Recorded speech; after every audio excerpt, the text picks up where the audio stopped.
Good morning and welcome to day 2 of the Syracuse Surge Summit. On behalf of the City of Syracuse, Onondaga County, Syracuse University iSchool, Central State CEO, and Microsoft, we are excited that you are joining us for our second day of conversations about Syracuse Surge. If you joined us yesterday, you had an opportunity to get an update on several Surge activities that are happening in the city, and with a focus on tech growth in Central New York. Today, we will pivot the conversation to future talent and innovations in Syracuse. My name is Donna Woodall, and I will be your event host and mistress of ceremonies. At Microsoft, I have the pleasure of driving public-private partnerships with cities, counties, states, and universities throughout the U.S. It is a pleasure to work with Mayor Walsh, County Executive McMahon, and Dean Thomas, with whom we have partnered on Syracuse Surge, the multi-year strategic plan to grow Syracuse as a regional hub of innovation, modernize the economy, drive equitable growth, and prepare a workforce that positions Syracuse as one of America's smartest cities. As I shared yesterday, it is this commitment to achieve something greater for the region and its residents that makes Microsoft excited to be a partner in Syracuse Surge. So let's look at our agenda for today. We will open with welcome remarks from Kelsey Davis of The Collective. Kelsey will share her perspectives and experience starting out in the tech field in Syracuse and keys to pursuing a startup idea.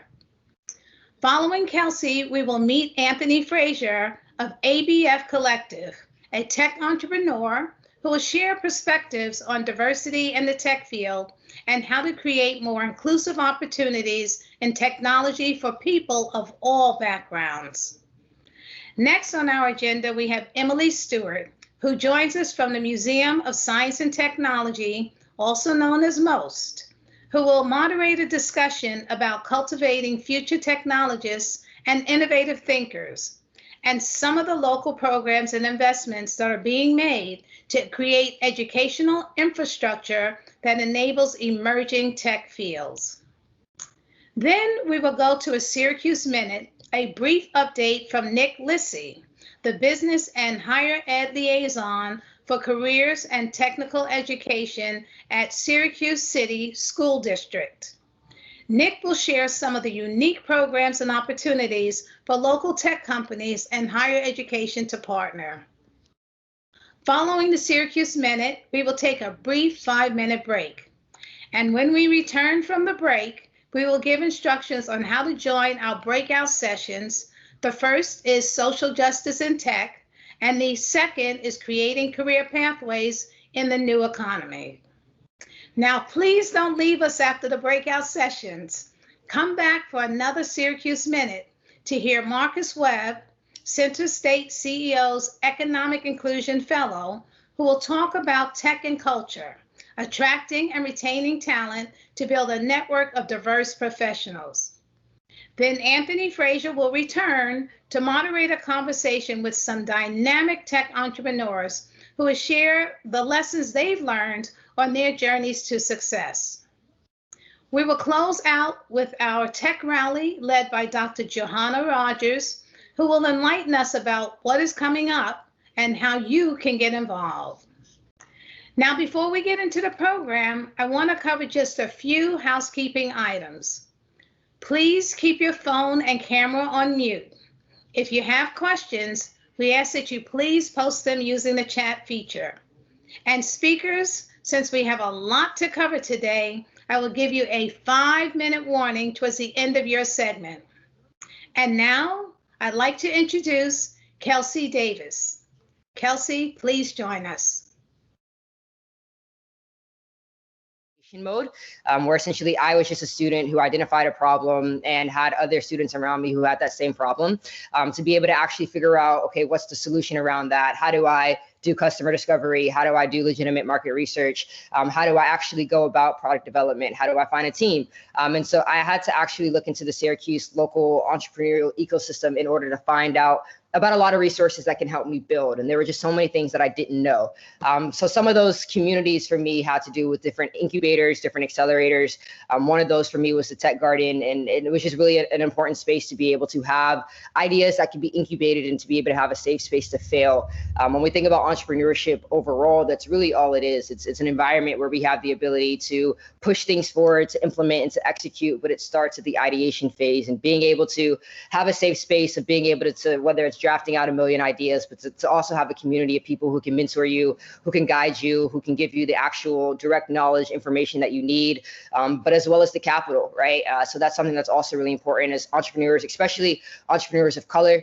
I myself was somebody who didn't even know the first step to get into kind of the, fundraising space, whether that was in a debt route, whether that was an equity route, whether that had to do with understanding routes of, do we go a bank loan route? How do we file our organization? What type of company do we need to be? And so it's just super important what you guys are doing and really what Center State CEO is doing overall.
Kelsey, we have about another 10 minutes or so, Okay. 7 minutes. So I thought maybe this is an opportunity to open up to questions. If anyone has questions, They can post them in the chat window and have a little bit of a dialogue with you. Awesome. Sounds great. I'm looking at the chat now. Thanks, Jen and Juana and Josh.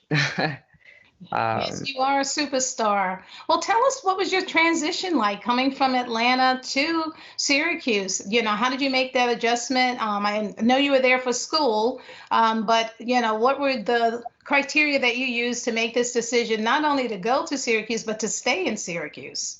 Yeah, that's actually a great question. So, I lived in Atlanta for all 18 years of my life. My parents kind of come from this media business environment. And so for me, Syracuse, I wanted to go to Syracuse for Newhouse. When I thought about just where I wanted to be able to study this intersection between media, innovation, and really business, I thought that was the environment for me. In transparency, I knew nothing about Syracuse as a city. I knew about kind of Carmelo Anthony and the Syracuse stuff. But after my first year in Syracuse, I actually realized how much potential the actual city had. I was able to actually meet people from the university who are actually involved in the community. And for anyone who's here, who maybe I went to school with, knows that I was off the hill way more than on it. And for me, I think it was just because of the level of, I guess when we think about entrepreneurship, it all starts from a problem. Right? It starts from being able to actually identify real market needs that exist in our own backyards, and then being able to build for those solutions, right? And so I think that fortunately Syracuse was the perfect environment for me to do that in, especially when for me as a creator, as a content creator, my whole goal was being able to connect creatives who were at universities with their own backyard. So like you have a lot of these colleges like a Syracuse University where you have all of this great talent, and then you have all of these businesses or people in their own backyards who could use that talent, right? But there aren't really a lot of communication channels or tools or whatever that really bridge those two gaps. And so that was kind of, I guess, a tactical way or a way that I felt like I could serve within this ecosystem. And the only way I think that I would have been able to even figure that out is by doing the work of just being an observer, like coming here and just like literally just trying to learn from the city and understand that, you know, yeah, I came here to go to Syracuse University and to learn a million different things about whatever. But I think being open to what the city had to give to me and the lessons and the value that it had to give to me and figuring out what I can give to it was super important. And yeah, I guess in terms of why I stayed, it was the perfect environment to ideate in, if that makes sense. Like Syracuse, it's like close enough to New York City to where from like a business capacity, I can kind of just like get on a bus and be there. But also there was like enough like lack of noise, if that makes sense, like going on to Syracuse to where I felt like I could actually build. It had the tech garden, it had the launch pad up at Syracuse University. And yeah, I just had spaces where people in the city are like actually pouring money and resources specifically into innovation at the ideation stage. And so for me, it's like, okay, well, why would I go back to a market like immediately, like in Atlanta, New York, or LA, like straight out of school when I could spend a whole nother year just in a space to ideate? And so after I graduated, I don't know if I mentioned this, but I got my master's the year after. But when I graduated, I didn't know I was doing that. I just made the decision to stay. So I was just like, hey, like, I just want to stay in Syracuse. I want to focus on figuring out how we could build this product and fundraise over the next year. While my business partner, who was a year younger, was finishing up his undergraduate experience. And then after that, we would see where we went from there. And so, yeah, I walked across the stage just saying like, hey, all right, I'll just like live in Syracuse. And then essentially I decided to go back to Syracuse University to get my master's degree in entrepreneurship while I was there, just for that continual guidance, knowledge over time. But yeah, I made the decision to stay just because as a founder, it's the perfect environment to ideate, to think. And that's just really what you need. And so if we could couple that with equitable resources, right? And whether it's like access to funding or access to mentorship pipelines or access to talent pipelines, then I think it could create the perfect environment for founders. And I think that's kind of the goal of Surge also. Beautiful. Here's another question for you coming from Dr. Johanna Rogers. And she said, Kelsey, what do you recommend to those of us who wish to help more of your peers stay? So what advice would you give to your peers to encourage them to stay as well? Peers, I'm assuming meaning like people my age, young students, to stay in Syracuse. Yeah. Well, yeah, I think let's think about that for a second.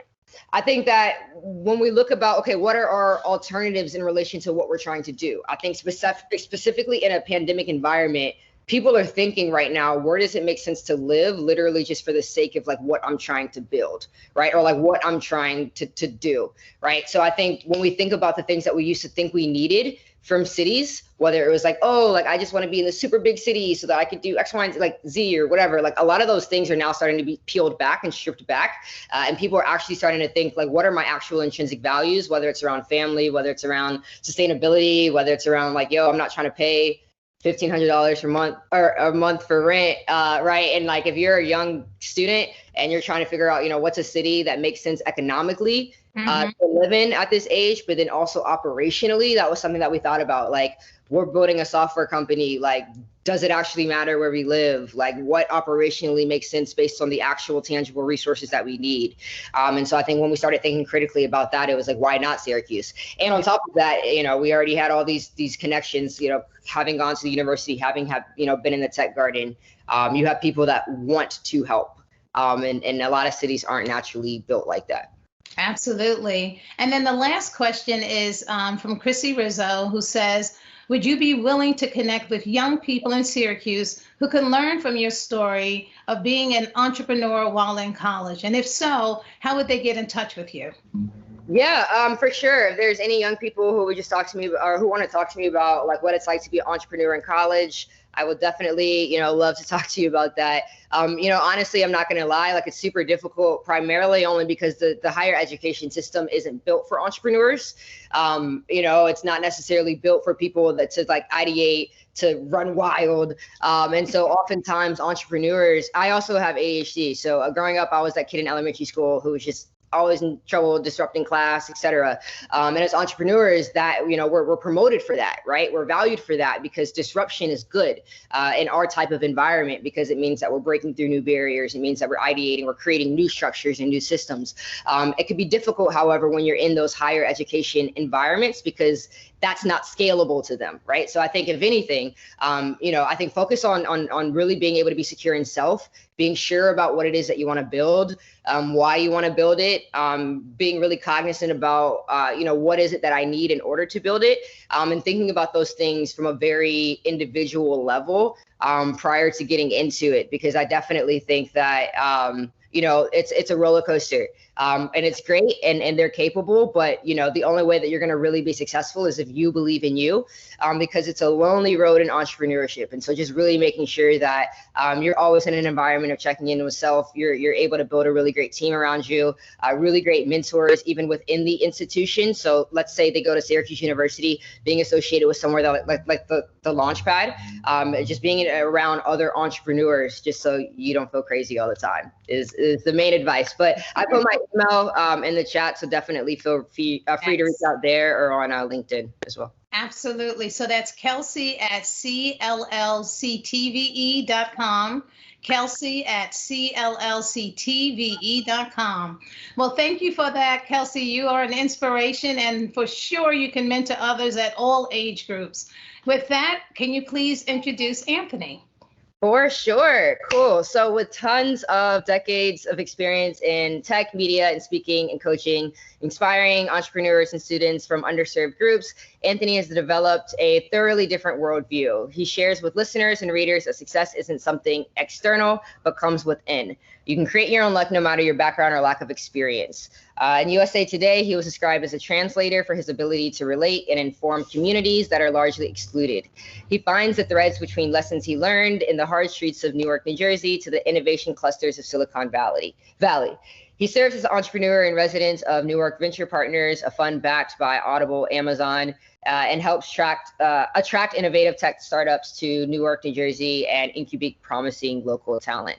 He's the author of the critically acclaimed Don't Dumb Down Your Greatness, a young entrepreneur's guide to thinking and being great. His motivational blueprint for young entrepreneurs of color has spread globally. His successes include AT&T, BET, Fast Company, TEDx, and the Congressional Black Caucus, to name a few. Prior to Silicon Valley, Anthony co-founded The Coalition, one of the first online video game publications for African Americans, and he worked passionately as a journalist for several years. He also serves on the board of directors for the New York Tech Alliance, focusing on making the greater New York City more inclusive. Thank you for joining us today, Anthony. Thank you. Thank you. Can you guys hear me? Perfect. Yes, we can hear you, Anthony. Thank you so much. We can hear you. Thanks. Thank you. Kelsey, your story is amazing. I just felt so good hearing and seeing you, speak. So I just wanted to make sure that she had received those flowers. And also, Johanna, thank you so much for even inviting me to speak and be part of this summit. I do not take it lightly, mainly because there are some similarities to some of the work that I've done in Newark, New Jersey, and we're going to be sharing a little bit of that with the audience today. So I'm just going to go ahead and share my screen for a minute. Just give me 1 second and present. Perfect. So, I'm going to start this off with really just how to build inclusive tech hubs. I think, this is a forever changing landscape. I don't think anyone in particular has, the answer. And a lot of what, Johanna, the work she's doing in Syracuse, a lot of that work is already being done, and so what I'm going to do is kind of talk a little bit about the work that I've done and a little bit of the inspiration behind the work that I've done, and hopefully that can, spur some new ideas for Syracuse as well. But I think it's a little bit more than just building.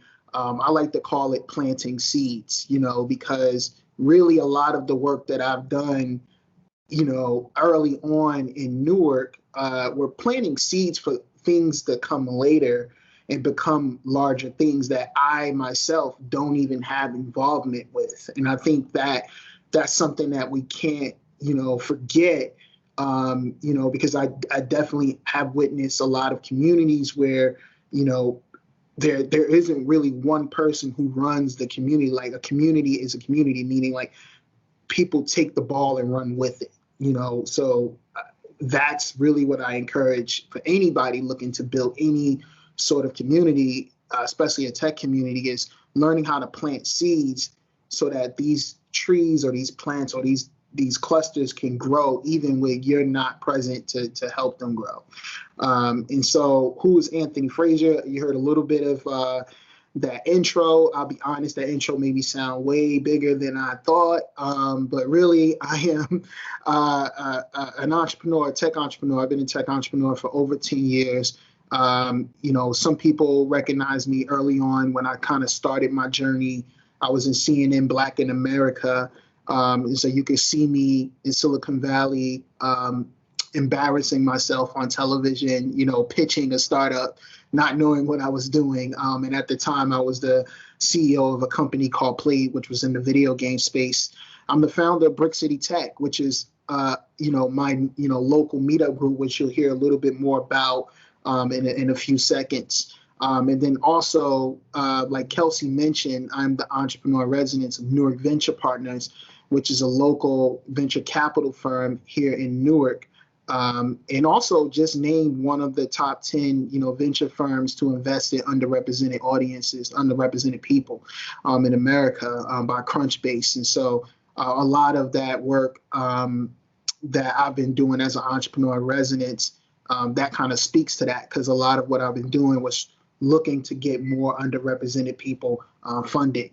And then also, I'm the CEO now. I'm the CEO of ABF Creative, which is a multicultural podcast network. So what we're looking to do is turn up and amplify the voices of underrepresented audiences, but not minorities, the new global majority. That's what we're looking to do.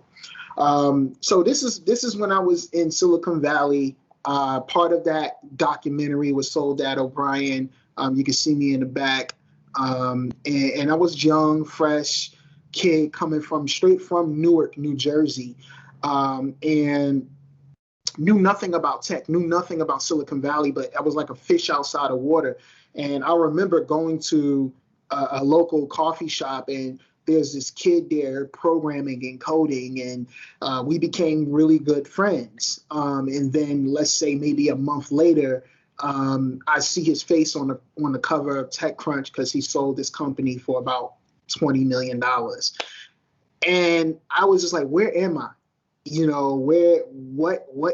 How does this community where you can kick a rock and land on a VC, kick a rock and land on a developer, how did this happen and how can we recreate it? And so after I returned home, I started asking myself that same question, like, why doesn't Newark have a tech community? And we had our challenges. I wanted to build this tech community. And some of the challenges we had was we had no programming, nothing like what we see today, in Newark and in Syracuse, nothing of that nature. And there was no venture capital fund or firm at that time either. And so I started to do a little research, and I started to ask myself questions like, how can I study history? How can I look at history and figure out, maybe there was another time in history where there was a community that was mostly consisting of African Americans that we can build such a thing today, except, fully tech. And then I discovered Black Wall Street. And that was just a really big discovery. I don't have to go deep into that, but I did do a TED Talk on what I've learned from Black Wall Street. I'm going to share some of those learnings with you guys today. There were 3 lessons that I've learned mostly when building, the Newark tech community. Number 1 was making your weakness your strength. Number 2 was collaboration. And then number 3 was education. And those were the 3 themes that I knew I had to get right if I wanted anything to happen in the city of Newark, New Jersey. The problem was we're in Newark, New Jersey. And so how do you make your weakness your strength? And what my city struggled with the most was reputation. When, Trump just last night, was, on television, talking about, how he felt like Newark was a dump. So I did nothing to help the reputation of the city of Newark, New Jersey. And that's not something new, and so this kind of all stemmed from 1967 when there were riots that happened in Newark, and here's a picture of like what it looked like. It's so interesting how that could be the same picture that we see today, but that's another presentation. And then you have movies coming out, like Spike Lee's New Jersey Drive, where they talk about, oh, you come to Newark, you get your car stolen. This was just not helping us in any way. Like, how are we going to get entrepreneurs inside of Newark? How are we going to do this? And so I took a little inspiration from this book called The Obstacle is the Way by Ryan Holiday. And I started to say, okay, if we're gonna do this, then we need to get people together. And I started a meetup group, which is Brick City Tech. And we met locally at New Jersey Institute of Technology, and we did it every month. The first time we did the meetup, maybe 3 people showed up. The fourth time we did the meetup, maybe about 6 or 7 people showed up. And then over time, it started to get better and better and better. And then now we have about over 5,000 members of this particular tech group. And so I put the best marketing is consistency because, really, if I was going to eat away at that reputation, I needed to just keep doing the same thing over and over and giving people a place. When I started to survey certain people in the community and say, hey, why did you decide to show up to this tech program when I've been doing it for months? I see that you've been signed up. And they said, well, I needed to know if you guys were serious. And so maybe that's something that's a lesson when you're building a community. Sometimes people are watching. They're not necessarily ignoring what you're doing, but you have to show them that you're serious. And then, these are some images from things that we've done in the community. We've brought, best-selling authors to the community to talk about their journeys within the tech industry. We've done events with BET and Code for Newark in the community as well. That has really been the journey. And then one of the other lessons that I will also say from this first theme is don't create, document.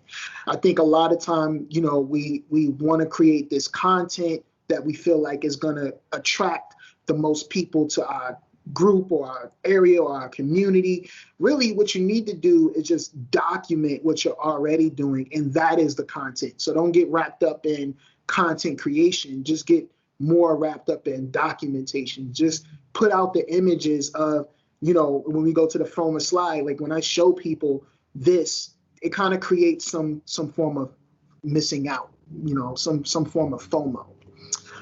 The second theme that I've learned is collaboration. And so what we needed to do was we needed to find an industry or a community doing well already and quite simply infiltrate that. Newark didn't have a tech scene, but one thing that was really, really great about Newark is it had an art scene.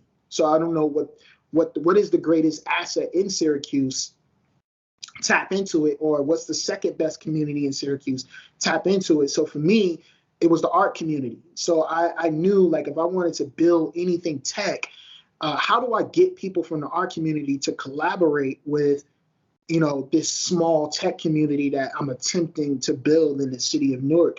And one of the great ideas that we thought of was a co-working space. We thought of a lot of different collaborations, but this co-working space to me was the greatest collaboration because now it brought together tech entrepreneurs and got them into the galleries that the artists were creating all over the city, and it brought people together. There were collaborations that happened because of it. There were people who became co-founders because of it. But more importantly, it gave tech a destination in the city, which it didn't have before. It gave people who wanted to code a place where they could sit down for like 3, 4, 5 hours and bang something out. And that's something that you do have in Syracuse as well, from what I'm understanding. Here's an image of one of the galleries called Seed Gallery, which was in Newark. And we just set up tables and we got to work, and it became one of the seeds that got planted here in the city of Newark. And today, Newark has 4 major co-working spaces, which that first, I would say, initial experiment was the bedrock for everything that we have today. And so all of the co-working spaces here in Newark are all filled out. There's no vacancies. And one of the things that one of my sayings that I like to say all the time is don't reinvent the wheel, put rims on it. So that just kind of affirms the whole idea of like, well, let's find something that's working and let's do what we can to enhance or build on that rather than starting something fresh and brand new, which would take us a lot longer. And the last but not least theme that I learned was education. And while we were collaborating with art communities and doing that great work, and we even collaborated with the city itself, and while we were making our reputation a lot better by marketing our events and doing that kind of stuff, education was still important because we didn't have a lot of people who knew how to code. And so we had no, not institutional education, but community education, right? So there's a difference, right? So there's one thing to learn from a professor at at a university, which we have in NJIT. Of course, you guys have, one of the best universities in the world. It's one thing to learn from them, but it's another to learn from Kelsey, right? I think we just saw that, and if I'm not mistaken, that was one of the questions that was in the chat. Like, will you come back and will you teach? Because that's different. That's a different level of access. That's a different level of thought. And then also, she can talk to people who might not ever step inside of a university, right? And so that was something that we learned in Newark. There are a lot of people who are interested in tech, but they'll never get an opportunity to get a degree from NJIT, nor do they want to. So how do you tap in and build a community outside of the university that helps the university in return, right? So, a lot of the people that we started to educate started to, contribute to the overall mission that the university had for the city. And so what we do was we were, taking those, you go online and you see those how to do this or how to do that. We were like, okay, well, instead of creating blog posts about how to, let's create our workshops. Let's do real hands-on workshops and let's not exclude anyone, right? And so, of course, you have to figure out where you start with that. But we were doing that, in person, and it started to really benefit. There were people who learned how to code. There were people who learned how to do UI design. There were people who learned how to do product management. There were people who learned how to do all of those things, but they didn't learn from a traditional institution. And so that became another bedrock for our community because now people feel like they get something out of it. So it's one thing to come to an event and hear people like myself or, Dr. Johanna or anyone who have done great things and like, hey, here our bio. But it's another to say, well, I'm going to go to this event because I know I'm going to get something out of it. And that's what was happening. That's what happens in a lot of these tech communities. We have to turn them into resources more than they are, a platform. for other people to speak. We have to be both. And I kind of created this one slide. This is Jimmy Olahere, who was one of our community members, talking about why he fell in love with the community here. And he said, I fell in love with the community. I think it's the fact that we're the underdogs. We're trying to come up. I love building a community and seeing it grow. Newark's also great because of where it is. You have New York right there, just like Kelsey just spoke about how Syracuse, proximity to New York. You have a seaport, you have the airport, and so we those are some advantages that can only be taken advantage of if we have people here, actually. So those are all three. Make your weakness your strength, collaborate often, and educate often. But the one thing that remains a problem, let's say you do all of those things right. Let's say you do all those things right. Money still remains a challenge. And as you can see from this chart, this is really this is like the phases of startup financing. You have the Valley of Death, and then you have the Series A, second, third, fourth, kind of series. A lot of cities end up right here because there's no initial capital to help fund these ideation like Kelsey spoke about. It looks like that's something big in Syracuse. A lot of cities, especially with underrepresented minorities, we end up in that space where there isn't any ideation capital. There's nothing to help support and get people from that seed stage to the early stage. And then now there's only one when you look at Newark Venture Partners. And I see I have to wrap up real quickly. And then PayPal. I use this example of the PayPal mafia. What can happen when a community actually does happen? You can build a company that spurs other companies, right? So like PayPal, they were very successful. And what happened was a lot of the people who were part of that IPO, they sprung out and created other companies. So PayPal gave birth to YouTube, Yelp, LinkedIn, Tesla, Square, Kiva, Slide, and so many, even 500 startups, which is another really popular accelerator. So more risk capital. What communities need, Newark, like communities like Newark still needs, is more risk capital and more early stage employees. So I wanted to kind of end right there. And so if you had any questions, always email me, Anthony@anthonyfraiser.com, and I'll open up questions here as well. So that's my time. Well, thank you, Anthony, for those inspiring ideas and, how to get really community activated around tech.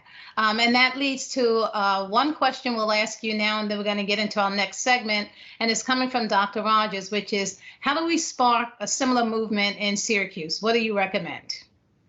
I think the biggest thing is, I think really just getting people like Kelsey back involved with the community. To me, I think having good leadership, peer leadership, is just really important. Peer leadership, also institutional leadership, great. But getting people like Kelsey back into the community, teaching, being successful, not even, even if she didn't teach anything, just her success would leak over in so many different ways. And so I think having a lot of examples of people that look like the community, becoming successful, building, creating, teaching, I think that's the key to really creating that same effect. All right. Well, thank you for that. Thank you for your commentary. It's very great to have you with us today. And if you want to follow up, it's anthonyfraiser.com. That's it? Yeah, just Anthony. Yeah, you can go straight to anthonyfraiser.com. I'm sure I got an email somewhere on there. So yeah, you can go straight there and you'll find me. Thank you so much, Anthony. And next up, we have Emily Stewart. Hi, thanks, guys. And I think I join everybody in thanking Anthony for the expertise and insight. I think it is a really great foundation for our next conversation here, which really, continues that emphasis on education and collaboration, and sort of seeking to cultivate a tech community that that connects all the partners. And so I think both Anthony and Kelsey spoke to that. And so I thank you for your talk and for setting the stage for our conversation on cultivating future innovators. I am Emily Stewart, as I was introduced. I'm currently the Director of Education and Programming at the Milton J. Rubenstein Museum of Science and Technology, or MOST, as many of you hopefully know it. The MOST obviously works with a number of these different partners to cultivate and maintain educational opportunities that are inclusive and accessible for the community. We really see ourselves as one of the early stages in that pipeline of STEM opportunities that we'll be thinking about today. Like many of you, I'm sure we're motivated by that responsibility to develop and support opportunities throughout someone's life. Obviously, we focus on the K through 12 and the future innovators. But even if they're not going into a STEM field, or even if they're adult learners, we really are focused on emphasizing the role of science and technology, the value of science and technology in their life. And that's whether they're in the classroom or in a virtual setting. That contextualized learning is our primary emphasis.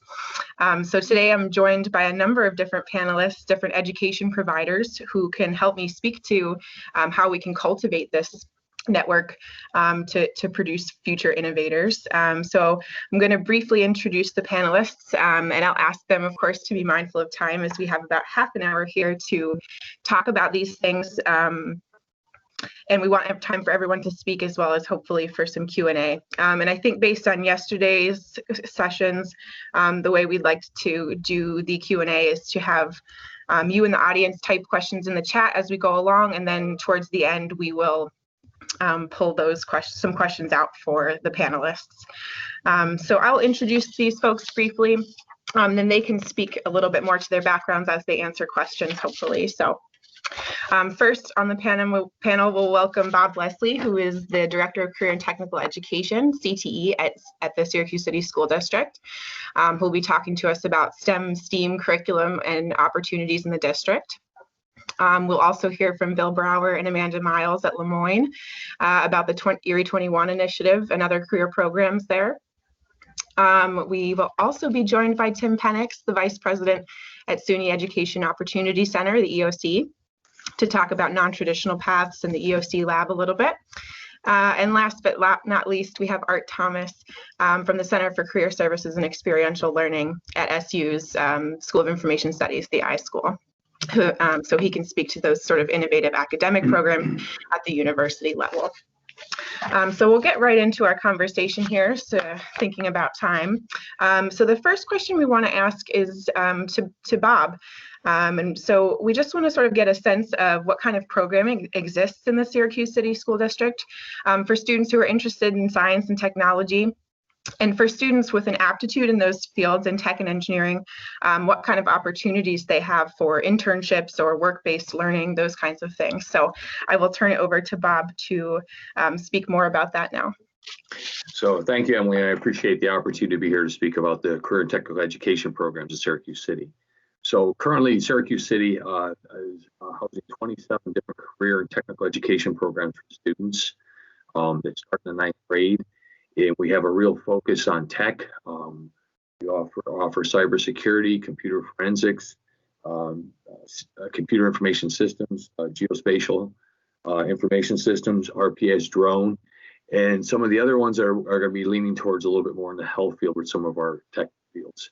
So along with that, we're offering a lot of engineering and different other pathways that are tied to this. So we have some what I consider traditional CTE pathways. And then we have some that are so far out that we had to create certification titles with the state of New York to get teachers certified in those pathways. The opportunities start for students in 8th grade when they get the chance to select a CTE pathway. They interview for that pathway. We're looking for interest. We want kids that want to be in the cyber field or in the GIS field or the RPS field. Where we're moving with this, we are actually moving towards a middle school CTE connection to our high school pathways. And we've had to push it back because of COVID. It's been a little trying, as you can imagine, starting things. So we will be offering a middle school approach where students will get the awareness, One of the demands that our superintendents put on all of us is that we open up coding in 6th grade for all kids, so that all of our 6th graders will have a coding experience going through 6th grade and thus carrying it forward. So right now we house about a little bit over 1,800 students out of a high school population of about 6,000 that are on pathways. So the opportunities there for students. We're really big about visioning. We have to teach our kids to vision themselves being in the cyber field. All right, our parents, we also have to educate our parents, because some of these new tech fields, our parents just don't understand what geospatial technology is or the opportunities in RPAS. So we have a lot of work to do in the community. We see ourselves fitting in with the Syracuse Surge effort tremendously, because we hope we're going to provide the next workforce for Syracuse.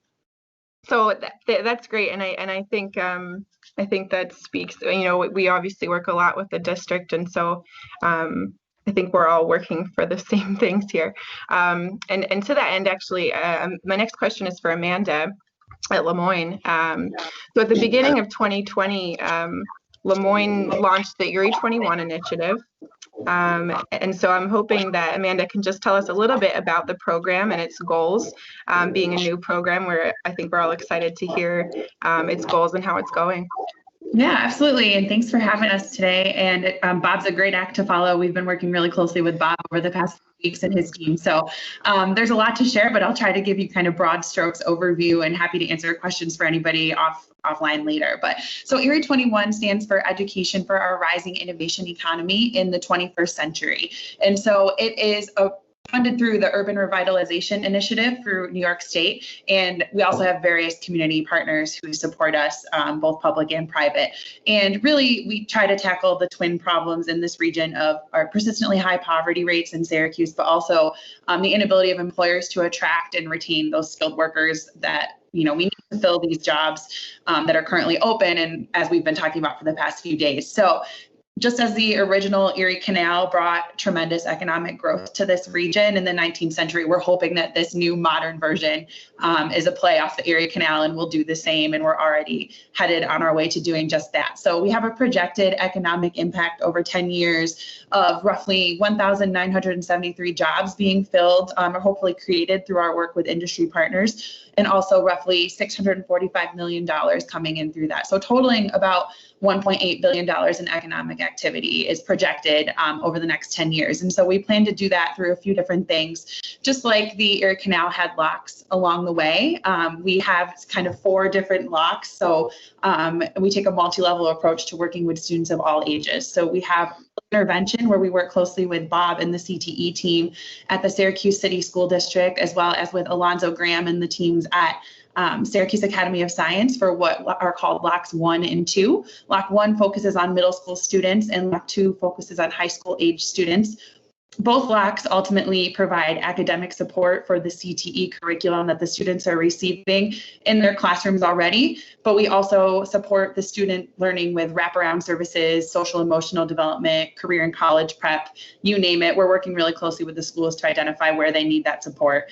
And in addition to that, we provide professional development for 20 to 30 teachers at minimum each year. So we're really excited about that, and that partnership is really growing and expanding. We also offer a summer camp on campus at Lemoyne to really expose these students to college life and to potential career opportunities that maybe they didn't see themselves in prior to that. So we are in year 3 of some of those services. So that is actually, we ran that as a pilot program prior to 2020. So Lock 3 focuses on Lemoyne College students. So they are students who are from New York State and have been identified as high financial needs. So they have an expected family contribution of $15,000 or less at the college. And so what we do there is, again, similarly to Lock 1 and 2, provide them academic success coaching and support. And we've also developed a software system science program for our students that focuses on computational reasoning and coding. And so we are also heavily supported by M&T Bank for that initiative. And our goal right now is 136 students, and we're in the first few months of that program, and we're trending positively at this point. And in Lock 4, finally, we work closely with our friends at Center State CEO and Hack Upstate to educate adult and non-traditional learners in the community. So we help Hack Upstate administer their Careers in Code program, which they're actually going to start recruiting for next week. And we also have developed 2 new certificate programs at Lemoyne College in cybersecurity fundamentals and computer science, with the goal of serving 20 to 40 non-traditional adult students, and 50% of those students being placed in their next step, whether that's a job or an internship upon completion of that program. So again, we're really hoping to create pathways for these students, not pipelines, and we'll say that, you know, over and over again, but we're trying to give these students, like you said, Emily, we want to develop and support opportunities for these people throughout their lives. And so we're hoping to do that through these various efforts. Yeah, that's great. And I think one of the things, I mean, I as a history of technology person, I love the harkening back to the Erie Canal as the first engineering school. I think that's great. And of course, that it's not just early intervention, but sustained ongoing support. And that's, I think, what we've seen as is effective. And so I think that's a really strong point of the program. And actually, if you could talk a little bit too, and you sort of hinted at this a little bit, but if you could talk about, obviously the Syracuse Surge Initiative is focused on inclusive growth, right? And so you could talk about how Erie 21 is being really intentional about inclusion and diversity in its programming, and why that's a priority for your program. Absolutely. Bill, did you want to start with this one? Bill and I are tag team in the Erie 21 today. Sure. Thanks for having us. I think the entire pathway that we're creating is based on diversity and inclusion, and creating this pathway from poverty in the city and in the region to tech jobs, which already exist. One thing that Bob said stood out, this idea of visioning, is something that we really take to heart. We find that our Lemoyne students who participate in opportunity programs and have skills in the STEM fields are often looking at the medical professions. And the reason they do that is because that's what they know. Part of what Erie 21 is designed to do is to provide opportunity for students and their families, as Bob said, to see these other opportunities in the region. And part of that is through the interconnectedness of the locks. So our vision is that high school students in Lock 2 are going to be working in the summer with middle school students in Lock 1 in our on-campus quantitative thinking village. Lemoyne College students in Lock 3 will be working with and mentoring high school students, and so on. So the idea of the connectivity of these locks is really important. And as I said, diversity and inclusion runs through the whole program. The genesis of the program was to provide more opportunity to all the diverse communities in Syracuse and Central New York. Yeah, that's wonderful. Bill, we wanted to talk to you a little bit further too, because Erie 21 is not the only program that you have in place at Lemoyne to help place people into careers. So I was hoping you could highlight for us a few of the other ways that Lemoyne is helping people to enter the workforce. Sure. Thanks for the question. I'll preface that with all our work at Lemoyne and in the community is about partnership.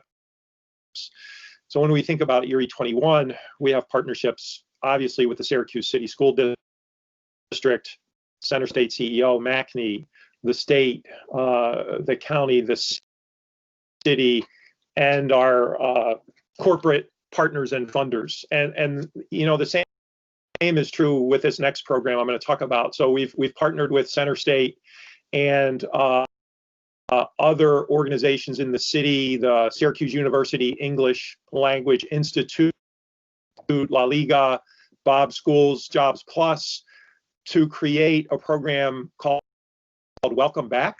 And Welcome Back is a program for individuals in our community who have medical credentials in home countries. So they're immigrants and refugees who are living in Syracuse and Central New York, but not working in medical professions. And the funding for this program is through the Mother Cabrini Foundation.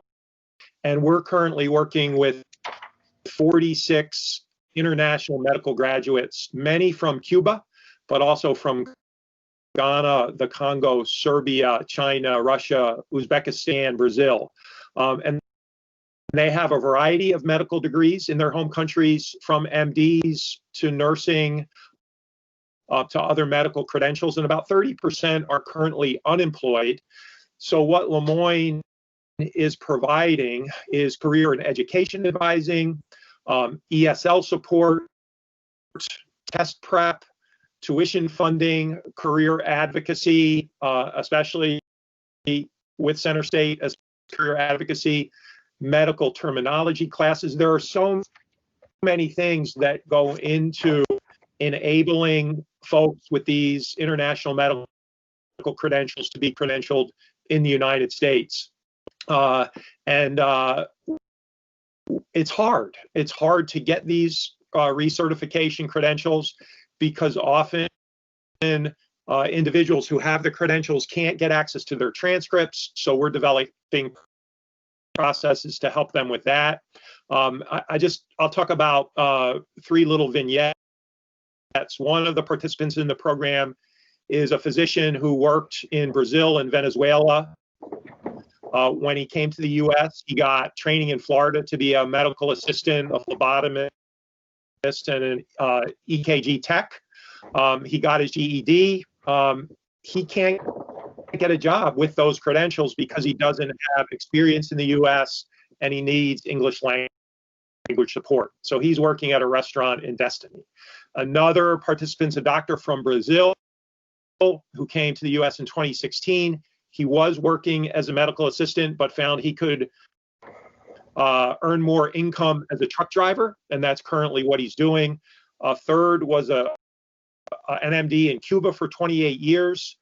She's trained as a medical assistant in the US, but wasn't employed in that area. She was working 2 jobs at a hotel, and then as a result of COVID, was laid off. So currently working with, again, 46 individuals. We think there are over 200 plus individuals with these kinds of credentials in Central New York, and our goal is to work with more and more of them. Mother Cabrini's really happy so far, and we're hoping for continued funding from them. But I'll end where I started. We couldn't be doing this work without our partners, and we always want to keep that in the forefront of our minds.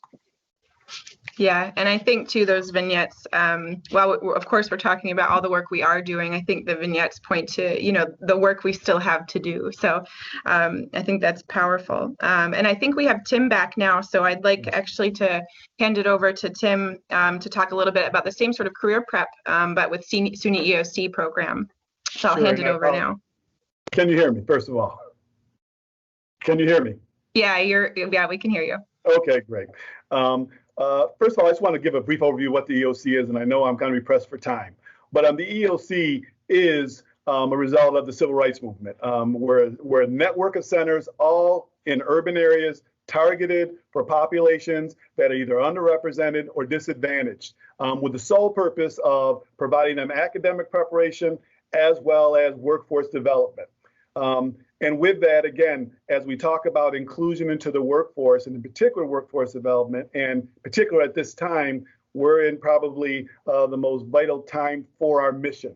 In regards to what we do in the EOC, we have a wide range of programs ranging from ESL to energy training with National Grid. What we tend to do and our goal is to embed technology use through all of our programs, the academic programs such as GED, which is now called HSC preparation, to our workforce development programs ranging from CNA, advanced manufacturing, all embedding them with students learning the necessary skills to not just overcome the digital divide, but also to thrive. We have a laboratory in the center called the Attain Lab. It's designed to provide a number of working efforts that provide students educational training online. With that, we embed students who are enrolled, they all are connected and work with the Attain Lab. As we talk about partnerships, we have had a number of collaborations, again, with Center State CEO, employers such as National Grid, Department of Justice, again, working with returning citizens. We just established a program of construction training. Again, those of us in our area know that we're anticipating some major projects coming down the road with N81, as well as all the construction that's recently happening in the city. Most notable when we talk about digital literacy, in particular response to COVID, we were forced to kind of go remote. And with the population that we have, and I should have mentioned, all of our programs are at no cost to the individual. Many of them were truly on the other side of the digital divide. Having, mobile technology such as phones, but not computers or Chromebooks or whatever it might be to help them, learn in a remote capacity.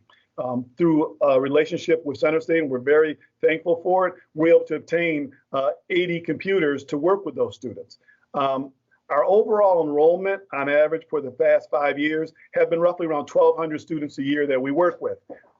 So when we talk about 80 laptops or computers, we're just scratching the surface if we continue to work in a remote fashion, which I anticipate will be the future. At the EOC, at least the Syracuse EOC, we had technology embedded throughout the center. And when I say that, we had over 220 workstations that are available to students, but either in classrooms, in learning laboratories, as well as just in general for personal use. Where we're located, many students don't have access to the web. So as we look to the future in COVID, we see remote being not only a hurdle that we have to overcome due to the technology putting in the hands, as well as the connectivity, students having Wi-Fi. We also see it, and I see it as an opportunity, because before COVID hit, some of the most pressing hurdles that we had for students or potential students was daycare and transportation. And with a remote environment, you do essentially overcome some of those issues. So, some people say don't let a good crisis go to waste. This is an opportunity as we look to the future of how we can actually reach more students who can participate, and by gaining obtaining a GED, HSE again, enter into the workforce more skilled through workforce development and attaining that degree. Thank you. I know that was packing a lot into a brief time, so I appreciate it. And I'll turn it over finally, last but not least, to Art, so he can speak a little bit about similar initiatives in a large traditional university setting. So I'll ask him to speak about how the iSchool is preparing students for careers in tech to be future tech leaders, and how the university is collaborating with the local partners like all of us here to support the Surge initiatives. Great. Well, thanks, Emily. And as Anthony and Kelsey and others have spoken about, if the university can combine theory and practice in a structured way, working together with Microsoft and our company partners, the city and the county, and our partner universities like Lemoyne and SUNY, we know it'll benefit the entire region. So we can float all the boats, which is really the whole point. The Syracuse University School of Information Studies, that we affectionately call the iSchool, develops the graduates from that school to be information leaders, the professionals that build bridges between information problems and solutions, and between the opportunities and the resources that are needed to achieve them. So we've taken on the role of what you might call innovative disruptor to basically craft new ways in which a university can serve regional partners like all of you. And for example, we're proud to have disrupted the previous notions that the primary way to engage a university is through research.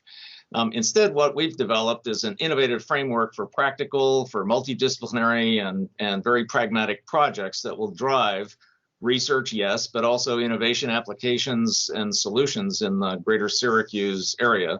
And that we hope also will involve lifelong learning and practical experience for everybody. The primary technology focus of this framework involves several areas: data analytics, machine learning, Internet of Things, artificial intelligence, autonomous systems, esports, and quantum computing. And then the framework itself specifies the following project areas that we then work on to seed projects, and that's accessibility, technology, infrastructure, education and skilling, economic development, data policy and standards, healthcare and well-being, and public services. So all these areas in the framework then are used to combine a matrix that basically says a project can fit into one of those areas with a particular kind of technology. So in July of this year, the iSchool reorganized to establish the Center for Creative Learning that I lead. And through that area, we can now even better drive the more success with the Alliance, and we can engage students in even more meaningful projects that we hope will turn them on to these kind of professional opportunities. Within that area, the iConsult Collaborative, which has been around for a while, but we combined it into that area, works in cross-functional teams with student volunteers, and that's no cost to anybody, under the direction of faculty mentors and using project management techniques. So basically, what we've actually done so far is to engage with the city, particularly in prototyping projects involving process improvement for city departments, even the county library. And most of this has involved data analytics in that particular segment. And these projects have helped the individual managers of those areas translate their data into that they can really make decisions about. Working with Microsoft and the Our Ability organization, we're also focusing attention on the upskilling and employment of people who are specially abled, including a new project with Burton Blatt Institute at the university and the Southside Initiative in the city to provide training for startup companies and to help them employ this underserved population as well. Microsoft has assisted the city and the university to be joined in a secure cloud-based infrastructure, and that's being ramped up as we speak. And this cloud system allows us all to communicate essentially with data and projects, and to establish students and faculty to better engage with the regional data in a lot more effective way than we would have had before. But the final point I want to make is that we understand that this is both a social but also a technological change in our region. And therefore, we need to start where people are. We need to bring them to where we need them to be through a process. So therefore, we look to start what we might call shovel-ready projects, the doable, the quick wins in each of the targeted areas of the framework. We understand that great visions and comprehensive strategies are really the sum total of hundreds of small projects that actually achieve individual goals along the way.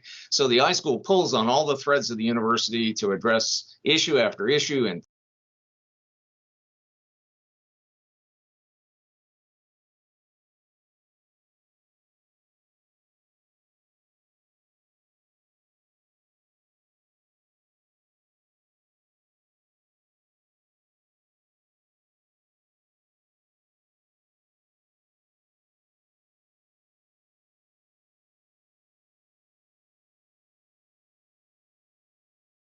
I will just reiterate, one of the comments was in the chat, and I think it's a good summary of our conversation, which is that this is a great set of information to be presented all in one space. And it is helpful to see the full range of what institutions are doing to drive an inclusive ecosystem. So I appreciate all of you being here and lending your insights. And we can look forward to how all of these programs will be supported and affected positively by the Syracuse Surge Initiative in the coming years. So again, thank you to all of our panelists. I'm now going to introduce for our next segment, Nick Lissy, who is the Business and Higher Education Liaison for the CTE program at the Syracuse City School District. So he'll be spending a Syracuse minute to focus on the Career and Technical Education program there. Thanks, Emily. Hello, everybody, and thanks for the opportunity to build off of what Bob was talking about with career and technical education. You can go to the next slide. Yep, and keep going. So the current model here at Syracuse City for Career and Tech Ed is that we have 27 programs that are offered across our high schools. There's Career and Tech Ed in each of the 5 high schools. It's a pathway model where students start programs in 9th grade and they work right through till 12th grade. There's college level classes and credits that students can offer or can earn. And in our P-TECH programs, students can earn their associate's degree in those programs. In all of our programs, students have opportunities to earn professional credentials, and we are beginning to offer Career and Tech Ed in middle schools right now, but then in fall of 2022 is when we will fully start offering Career and Tech Ed in middle schools. Excited for that. Next slide, please. So this gives you an idea of the number of students that are enrolled in Career and Tech Ed programs. In 2014 is really when the big push with Career and Tech Ed started, is when Bob started, and we had 4 programs. And as we said, currently we have 27. And starting this school year, we have up 1,835 students enrolled in Career and Tech Ed pathways. Next slide, please. And this is a quick glance at our programs. These are the career pathways that we offer. And you can see they are really everything from traditional Career and Tech Ed programs to emerging career programs, these STEM careers. The STEM careers mostly at the PSLA at Fowler. And you can see the programs that are associated with the P-TECH programs. Next slide, please. So business and community partnerships are a big part of our programs. For each one of our career and technical education programs, we have an advisory council, which is made up of business professionals in that area. And we meet with them twice a year, call on them for many things, but they're a large part of how we built our curriculums. We listen to businesses. We want to hear what skills they feel are necessary for our students to learn and master when they're in the programs. We also look to our business partners to volunteer as career coaches and mentors, and that starts right out in 9th grade. While we invite professionals in to start working with our students, again, as early as 9th grade to begin to develop professional skills. We call them career-ready skills and practices. And then we work with these career coaches all the way through 10th, 11th, 12th grade. And we also look for our business partners to offer internships and job shadow opportunities. Next slide, please. And our post-secondary partners, again, are also a big part of all of our programs. Students can take college classes in our Career and Tech Ed programs, both at the high school, but also going to the college campus to take classes, particularly in our P-TECH programs, but we're widening that and offering that to more students in our high schools to allow them to see what it's like to be a college student and learn some of those basic skills of navigating a college campus and learning some of the jargon in high school and with high school supports.